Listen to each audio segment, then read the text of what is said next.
Dominic, Department of Veterans Affairs. You got a lot of stuff going on over there. Give us your top two priorities for the year.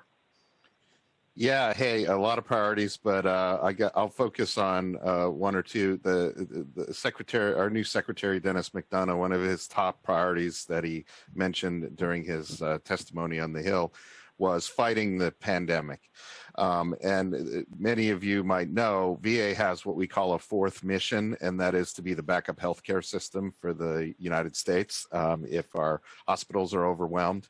So that's a big responsibility. So one of our priorities in helping with that is the use of, as I mentioned earlier, telehealth. So I'll focus a little bit on leveraging mobile devices. What we've always had the ability to do, or we've had for many years the ability to do telehealth, but there was always this apprehension and resistance on behalf of both the clinicians, the doctors, and the patients to do this remotely. But COVID sort of forced our hand on that, and it really showed the clinicians and the patients the power of telehealth and the ability to leverage mobile devices to provide a really robust and rich interaction between a patient and a care provider.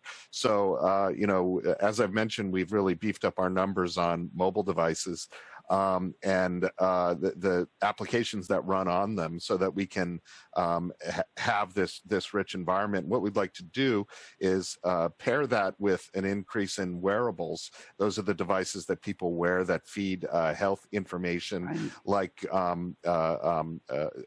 heart rate, information about diabetes care, blood pressure, things like that, that we can integrate into this and make it even a more rich, you know, using things like Apple Watches and these digital scales that are Bluetooth enabled.